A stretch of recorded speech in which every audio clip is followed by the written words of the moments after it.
I'm Cape Joel, and this is Comic Smack, your weekly, daily, all-the-time, anytime comic show where I give you your fix, everything you need to know from the world of comic books and superheroes. And on today's show, we're taking a closer look at Deathstroke issue number 28. Slade Wilson will need to become the Terminator once again if he ever wants to defeat Kenan Kong, the Superman of China. What'll happen next? Well, let's hop on in together and find out, shall we? Alrighty then, so after a couple arcs of trying to be a good guy and build his own super team, Slade has completely returned back to his villainous roots, and Christopher Priest goes out of his way to show this by having Deathstroke threaten the man's family, up to and including killing his wife and drowning their children in a toilet. Yeesh. What Slade is ultimately trying to do, though, is get to the bottom of all this triad stuff that's been floating around. He's also going to have to do it alone, it seems, as Wintergreen is ready to crap out of this mission. You see, he foolishly actually believed in Deathstroke's new moral alignment change and hoped that maybe he would stay good this time, but the loss of yet another surrogate child means that that's out the window for the time being. And hey, speaking of Deathstroke's kids, Jericho is taking the breakup of the Defiance team pretty hard too. He's lost his powers, but with all this extra time, he's decided to really buckle down and investigate his fiance's murder. Of which, well, his mother, sister, and father are all suspects. Man, Christmas dinners must be so tense at the Wilson house. Now, where did Rose get off to during all of this? We discovered that she was actually the Red Lotus, the avenging angel going around killing all these triad folks. She was saved by Dr. Isherwood in the previous issue, and we found out that Rose actually had no idea of what she was doing in the guise of Willow the Red Lotus. It seems that she's created a completely new split personality. Isherwood, being a scientist, has a couple ideas of how this could have happened. He thinks that back during Jericho's wedding, when she got between a fight between Deathstroke and her brother, a rogue hit that gave her a massive concussion may have actually done a little bit more than that.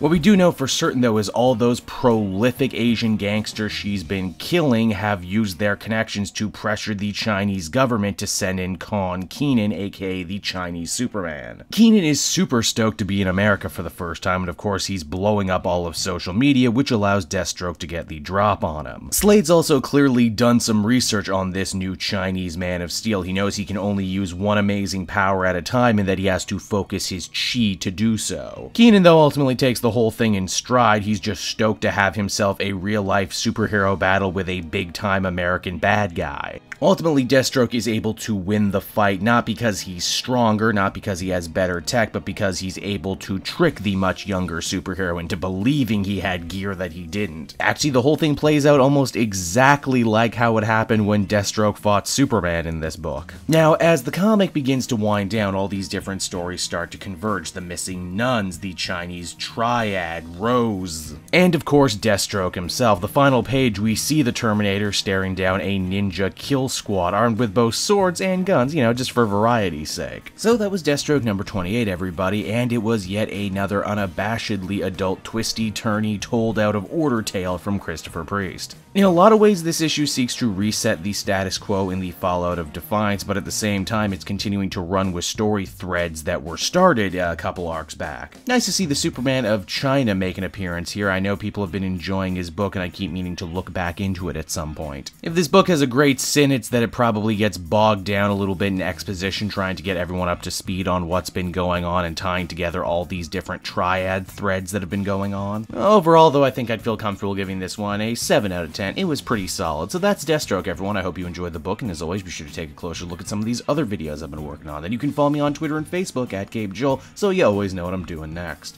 And hey, if you like what I do and are feeling in a supportive mood, please check out the link to my Patreon page down in the description. Patrons get exclusive access to videos and content before anyone else, and you can do so for as little as $1 a month. So until next time, everyone, this has been Cape Joel. Thank you so much for watching and listening, and I'll see you all again later. Bye-bye.